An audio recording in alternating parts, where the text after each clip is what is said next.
Kurang gandem. Ayo kamu bus campur sari yo. Sing mantep. Ndebagong.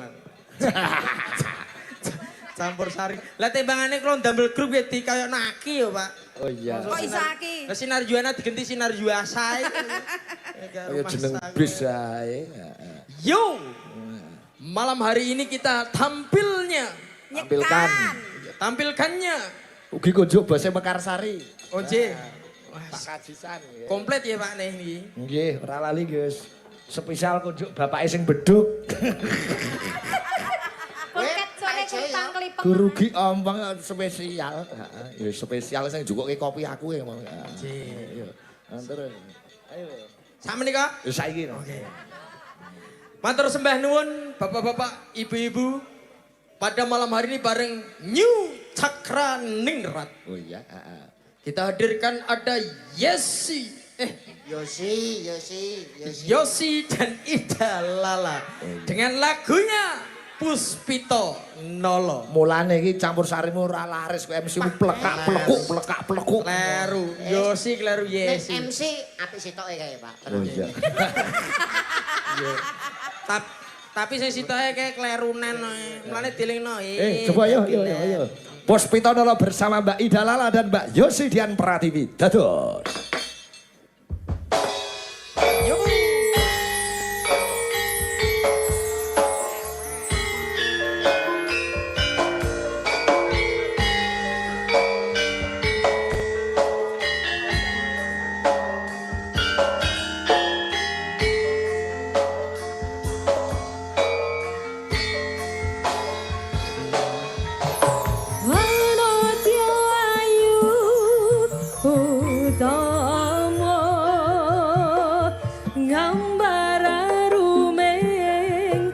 Sumo mulat leng-leng prongto agawe seming nolo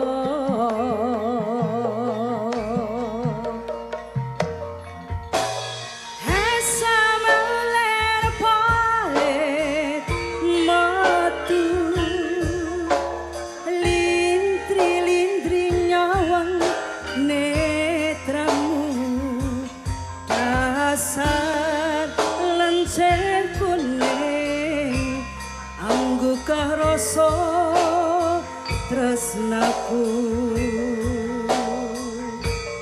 ngambar harap tanggalku jiwa katon segar mekar lan melatiri nonce katon kinelong kanthi aneng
nuwun Mas Andi TB Cak Gandul. Dawuh. Lelagone bacotke nggon goro-goro. Siap, Pak. Mekaten. Bacotke lakon luwih dhisik ya. Monggo, monggo.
Wonten dawuh ibu, wonten dawuh ibu.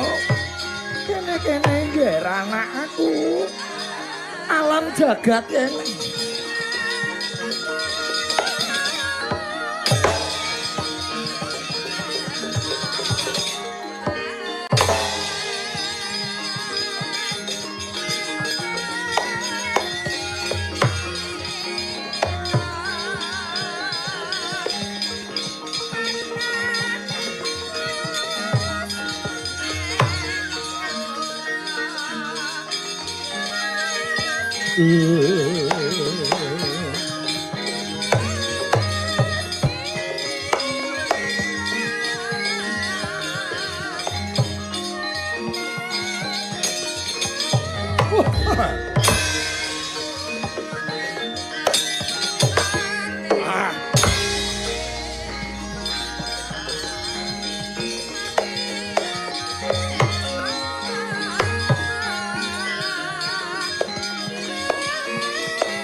Ora ingkang sowan ibu.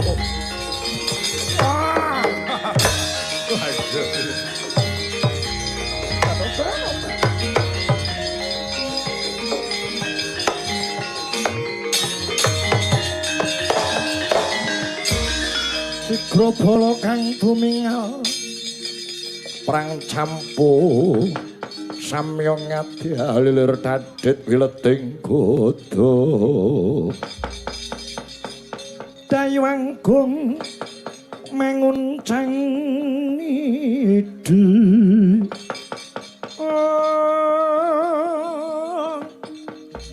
benjang sangat jimijul Ladinya ngadaliwos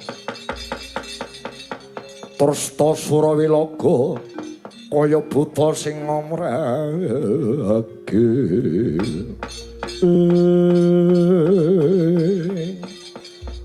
wilayah saradik selikur dina ora sulap kang dadi panyawangku kuwi kaya anakku Jaramaya kang wis bali saka Ndwaramati. Nono injih Kanjeng Ibu kula ingkang sowan. Kepiye anggonmu tak utus ngreka daya budidaya nyidra pusaka Ndwarawati Kembang Wijaya Kusuma. Entuk gawe apa ora yo nggih morage matur marang pun Ibu. Kepareng matur Kanjeng Ibu nyuwun duka ingkang kathah. Nalika kula badhe nyidra pusaka Ndwarawati kula memba warna Nalendra Mandura Prabu Baladewa. Boten nyono boten nglegewa kadenangan dening anak Werkudara Antasena. Batoba.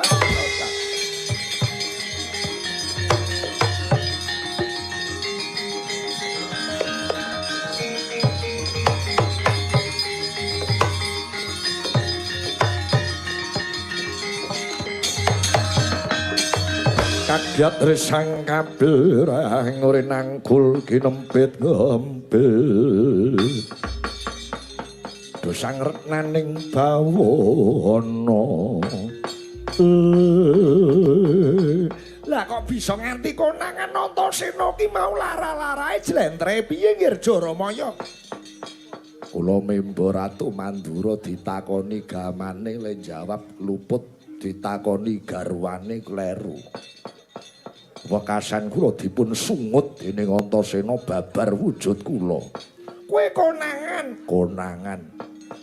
Kula mboten trima Antasena tak labrak tak jak gelut kula kalah. Tobat. Bodho kok dientek-entekke. Bodho kados pundi? Yen wis konangan ya aja malah ngelabrak ngono ya. Yen wis konangan ndang bali mulih ngono. Kowe ora ngerti, wigatine kita utus nyidra pusaka Ndwarawati Kembang Wijaya Kusuma. Nggih nyadong dawuh. Kabar sumebar pawarta swarata. Lamun to lurah Karang Kadempel bakal mbangun desa kanthi syarat srana Kembang Wijaya Kusuma. Aku ora seneng yen Lurah Semar bakal mbangun desane, bakal mbangun Ngamarta Ndwarawati apa dene Mandura. Iya, kula nyuwun duka ingkang kathah. Kanjeng Ibu, Kakang Jaramaya jewer kupinge, Ibu. Dikongkon nyambut gawe ora cetha malan mulih nglentrung. Ibu nggih Ibu. Kula mawon Ibu sing nyolong wujuting pusaka Ndwarawati Kembang Kamboja. Wijaya Kusuma kok Kembang Kamboja? Kowe kuwi sapa? Kula Kang Putra ingkang ragil, Ibu. Tobat. Bareng kowe metu kok wayang semene kalah Prabawa karo kowe. Tobat. Kowe sapa? Kula Alam, Ibu. Kula Jagat, Ibu. Tobat Alam Jagat. Iya. Jaramaya wonten dawuh Mandura sawetara. Kula Kala Durgangsa maju rening nggih Kala Durgangsa.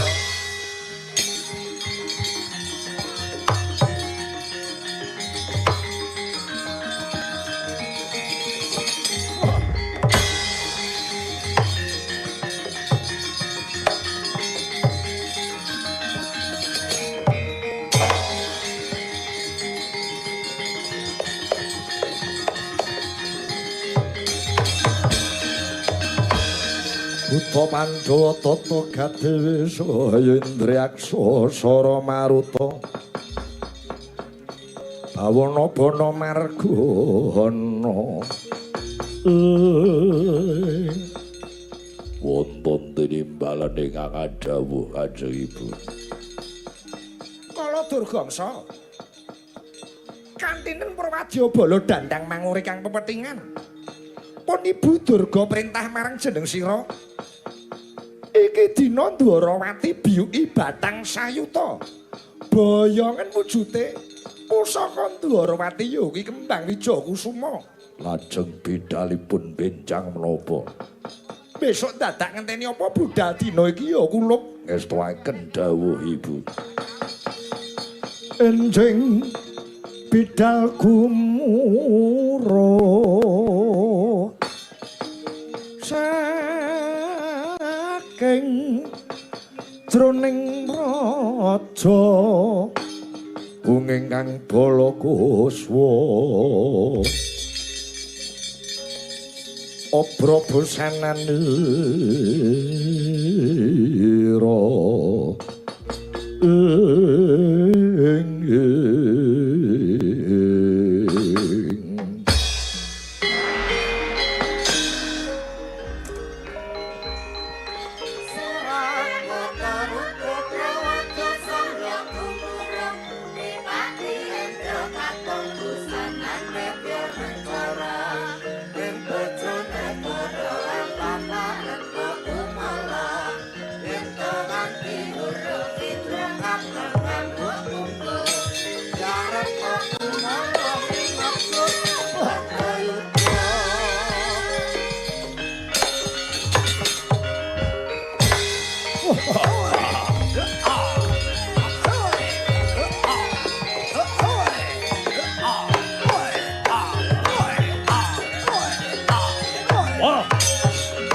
Aku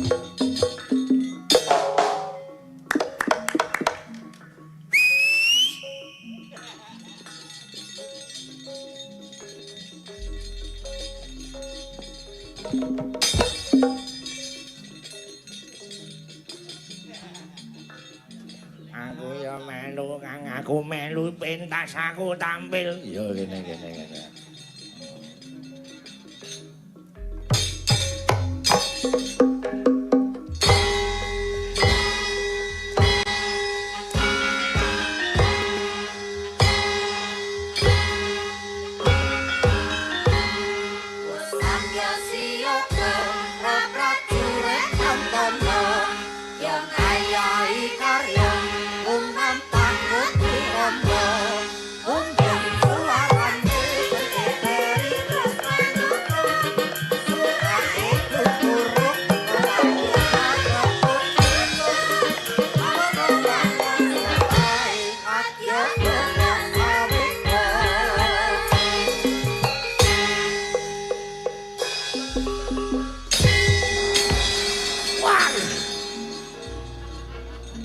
Cilik-cilik do nusul rene. Oh. Andek puno wayang iki dipulas kok sepidol. Ah.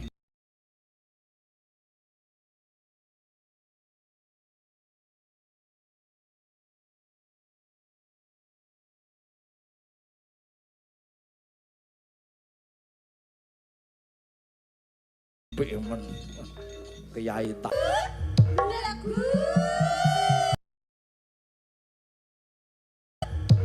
Indene lampune padane.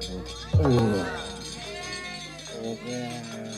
Waduh, 4,79. Sing kompak maju pundake maju, mundur pundake mundur. Oke? Asing. Dirok lu ya.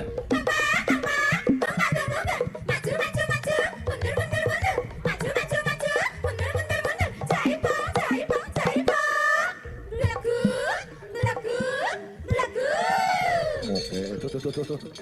Coba Indri. Bagaimana kabarnya? Alhamdulillah baik, Pak. Oh, iya. Siap dibeli kuki? Siap. Wah, saya hitungi ya. Siap. Awas, jangan nanti keliru. Dirok lu ya.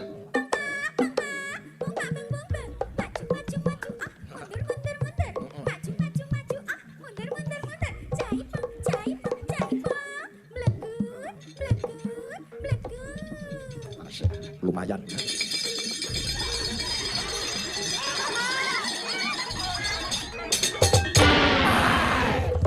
Mas Doyek mangkat.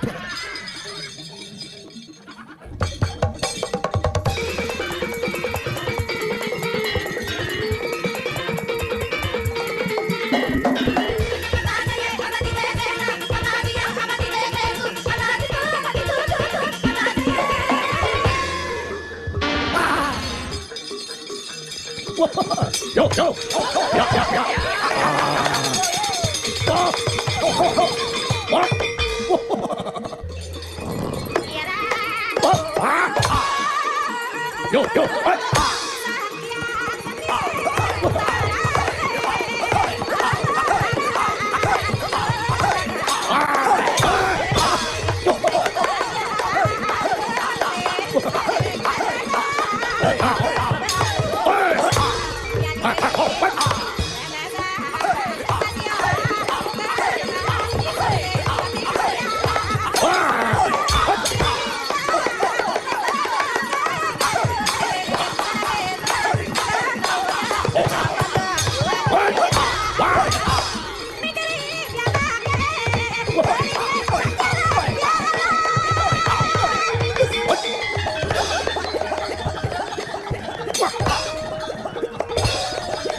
sinebya.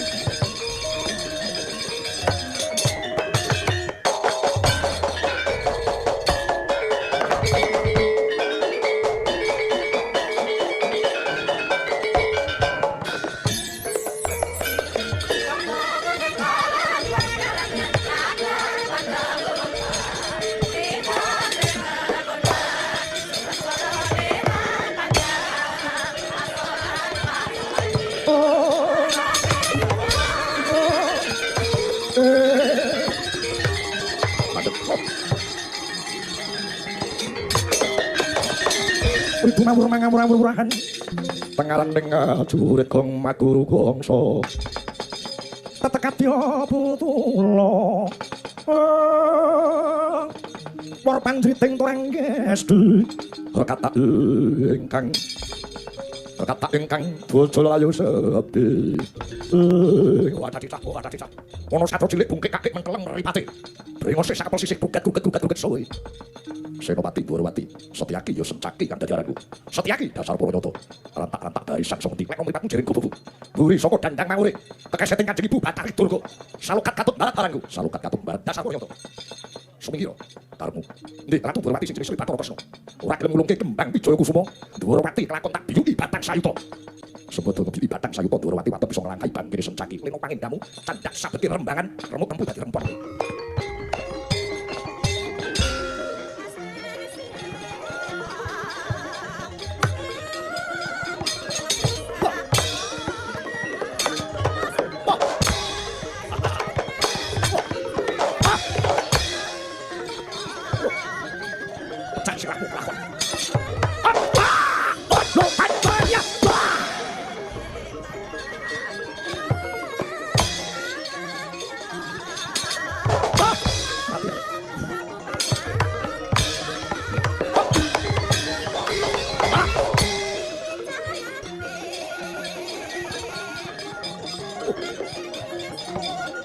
Sebagai dadamu sencai.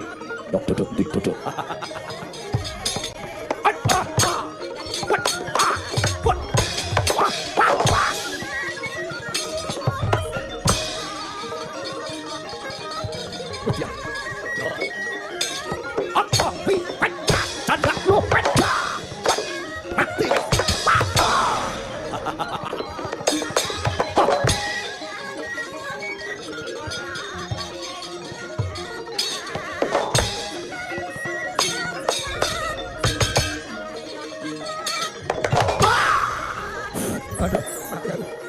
Dijamu. Ayo kataku. Wah, tadak pas. Joget ya, Pak. Rokat tiap pas. Wesa. Dia telah. Wah.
Layang tinggi, sabet godok pecah dasmu, maju. Wahedan. Mencolok kurang ajar. Yo.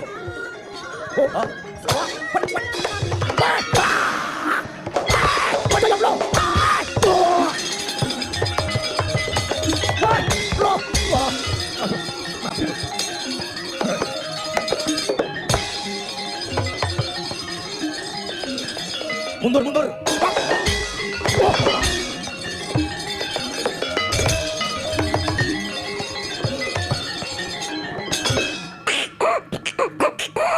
Munyuk putih, anuman gue. Tak rica-rica mudar gue. Kakakane midoni lagi. Racengesan. Yo candak nyuk munyuk gue. Yo, ngeremu ya apik. Asli. Oh, wah.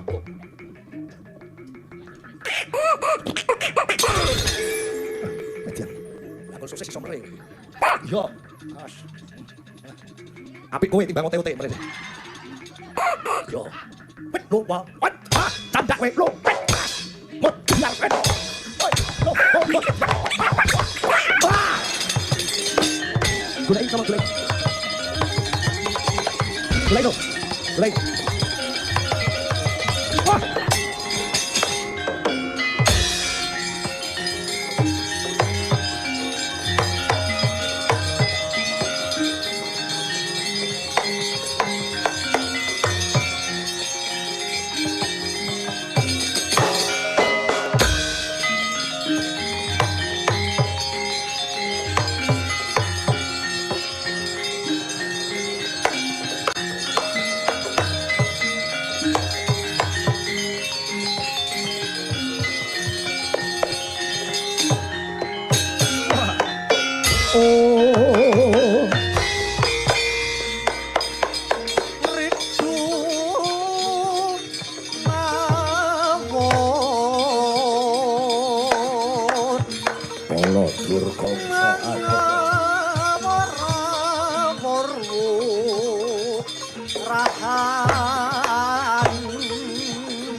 Ora dianjuti saya.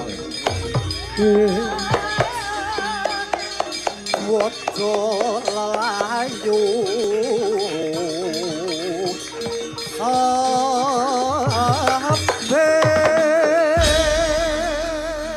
Kepruk ndase ora apa-apa.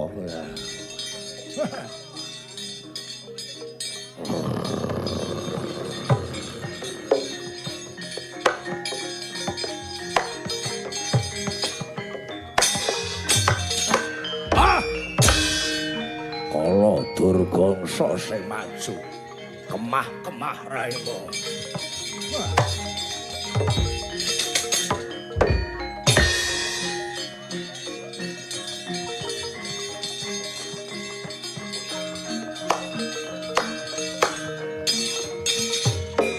Oh, kowe sing ngaco ning kene kowe. Joto sing ora apa-apa. Kepruk ndase ajurke lah.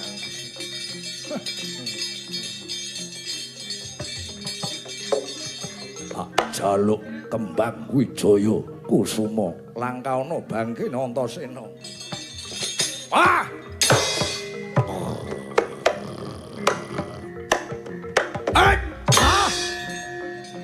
Wedian. Wah. Oh.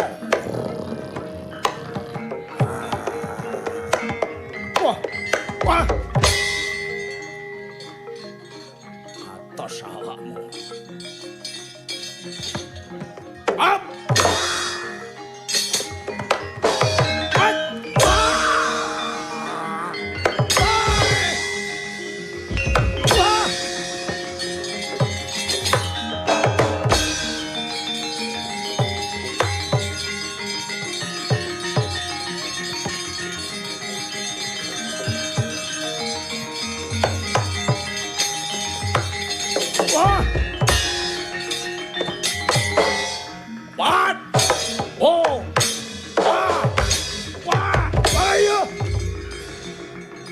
raminggat tugang dasmu Mudyar.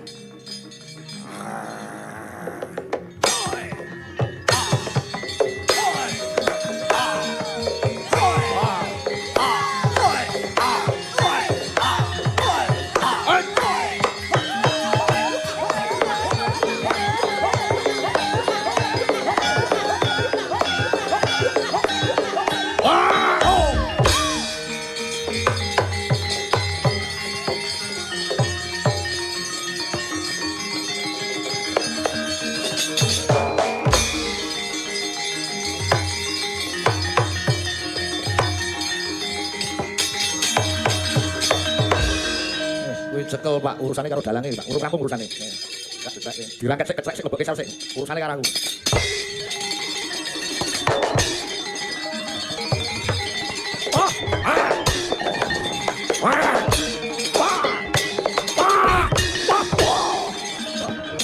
Aduh yo. Mati. Ayo ngatek kowe. Pat!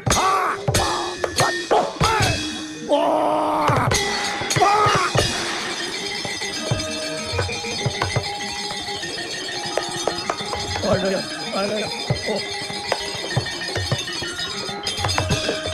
Aduh, aku kok cekel kok kapake Antasena. Ya sak ora-orane nyepelekke karo aku urusane dawa.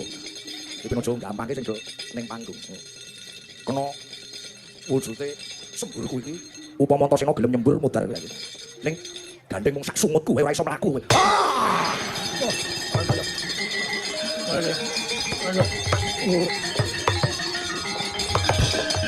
Antasena, sakwise kena sumutmu aku lempoh. Aku ora iso mlaku. Aku njaluk tulung Antasena, aku ora iso nulungi dapurmu. Nek pancen arep mulih berangkang kono tekan omahmu, aja mati aku.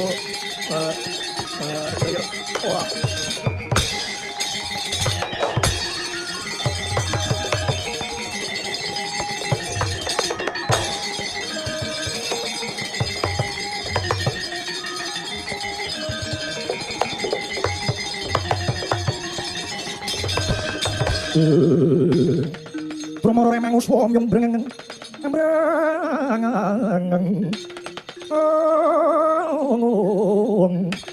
Aning margo amal aku.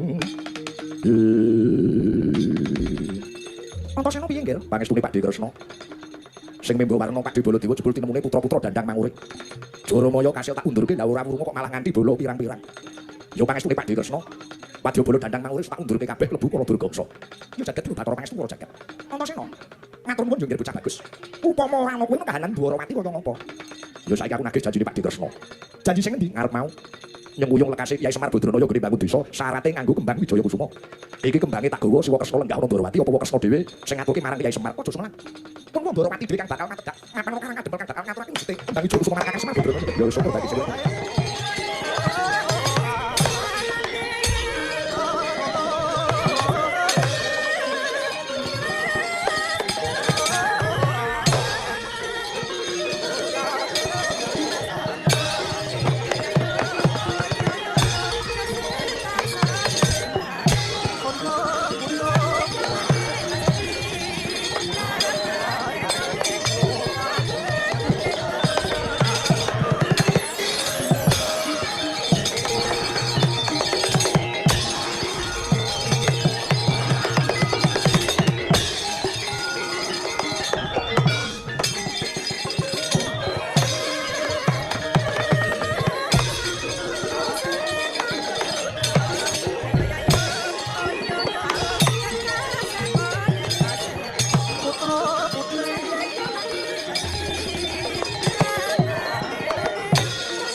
wancine wis madya ratri Hyang Candra Purnama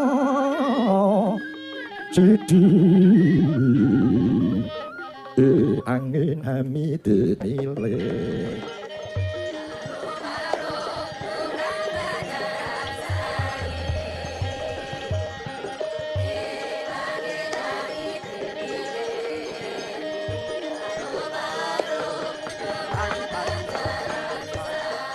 Uluk Gatotkaca janur gunung kadingaren gita-gita semu mawa gati sowan ngono ngarsane pun wong Amarta ana wigati apa ora ge matur Gatotkaca Gatot ana apa dadak sowan karo pendopo Amarta ini ora ge matur nggih bagus kepareng matur Purwodewa Rama Kudara dalah Paman Harjuna lho ora ge matur marang pun Purwodewa nggih Purwomadya usana sendak kula tatan kampit mbok nanging matur wonten pentake pripun mula diri samudra pangaksami sowan kula pendamping Amarta pundi dawuh saking Kyai Semar Badranaya diutus Kakang Semar apa nggih Rikalekan mriku Kyai Semar angga digayuhan medya bangun desa ing Karangkademba.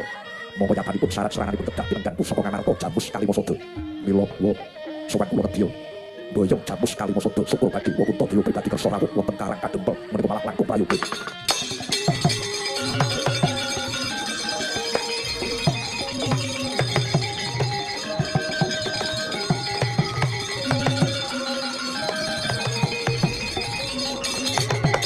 Ping pandam sumulun pamadangi jero pasarean menani wadon remu kelingan ngangrangan orang legi wae jebul tingemune Kakang Semar Madya bangun desa kanthi syarat srana pusaka Jamus Kalimasada Kyai Werkudara wah barbi rening Kang Darbe hak nang pusaka iku ora ngomongake pun Kakang kadang-kadang ku yo duwe panemu yen pancen sing butuhke Kakang Semar abote sepira ayo babarekan sowan ana Karangkadempel nyengkuyung gone Kakang Semar gone bangun desa yen mung syarate Jamus Kalimasada ora dadi sabab Werkudara lega lila semanten ugi Rayi Madukara namung derek Uluk Gatotkaca wonten dawuh yen kaya mangko ayo kaselang pun wa pribadi kang bakal ngadhak mring Karangkadempel ngaturke Jamus Kalimasada marang Kakang Semar Badranaya nyatane ngalangno pandanmu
Dayo teko lah tinggal bapakku.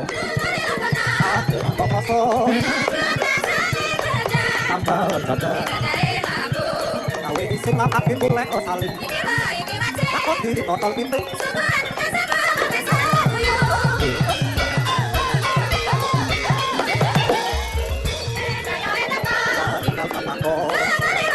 Aku kosong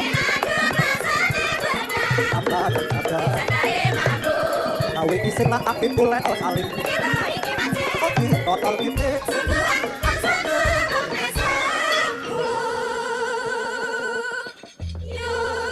Ora ketang sedelo yo tetep nganggo goro-goro Mas Kareng.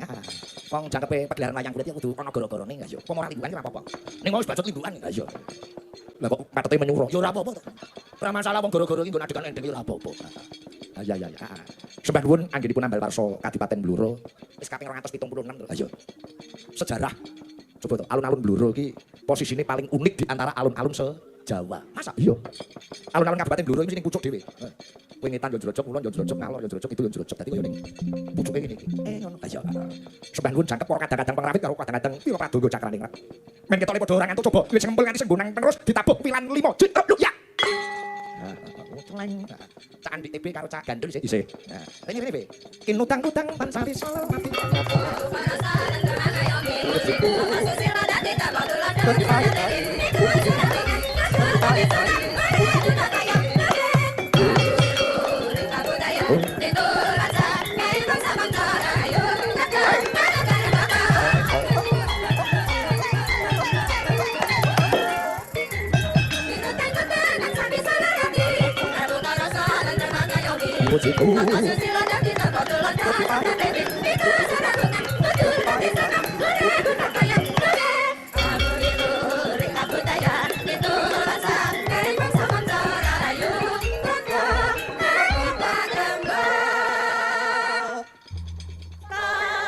Syarat tetep eneng goro-goro. Kene Pak. Men ketok pelawak sing gelem goro-goro sapa? Oh, adik TB Gandul. Matur sembah nuwun. Kowe umpama ora lantaran melu TB sing ora pintane ngene yo, Bi. Nggih.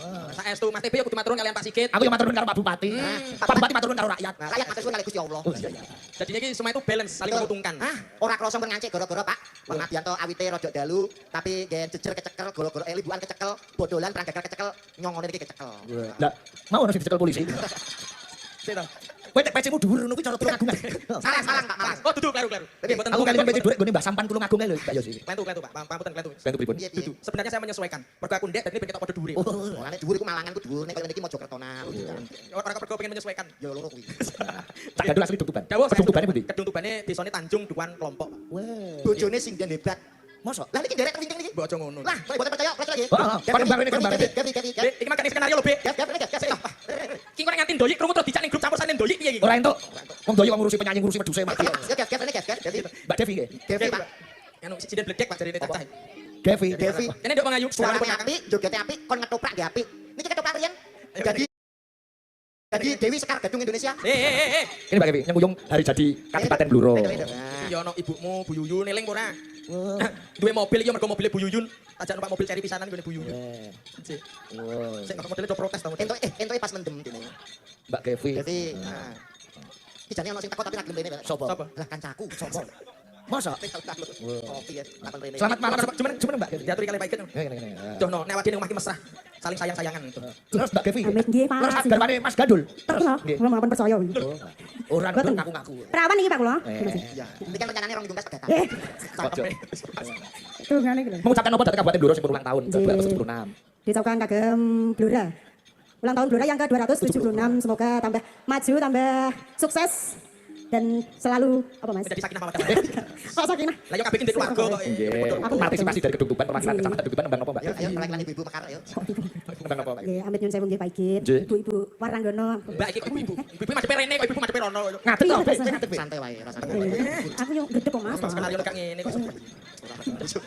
Lah TV nggo bojo ra Dul? Boten bojone pokoke gede sah yo isin lho dene. Boten betul bojo tapi mertua, Pak. Lah kok malah mertua Mbak? Mertua derek. Iya. Lah niki Kok blak-blak.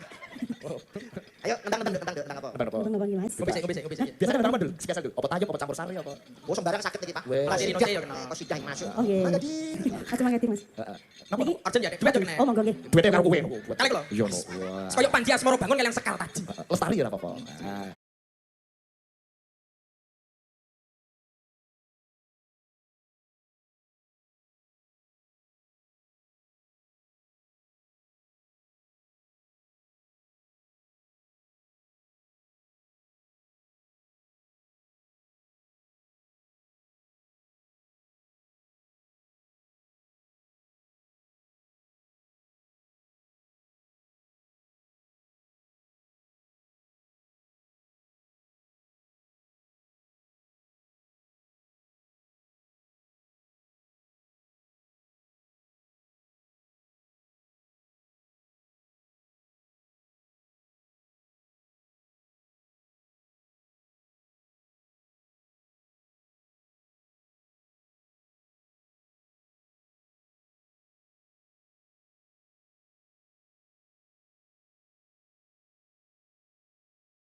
Katenan sejati. Oh, katenan sejati. Oke. Mergo iki aku ngrungu ya. Tak silih ya. Katenan sejati tak silih. Gadahe Mbak Ida. Kowe kok yo betah duwe bojo gandul. Pak iki. Nggih dipeta-petake, Pak. Asli nggih ngoten, Bu. Lho, kula ndek bojo niki kula cukupi lho, Pak. Syukur. Saestu kula mboten Cukupi. ndithuk mergo kaya saking Mas Andi TB. Kula cukupi. Kok cuma cukupi tegese? Winginane njaluk gelang, kalung, cukup, Dik. Cukup, aja mbok terusne. Njaluk mobil,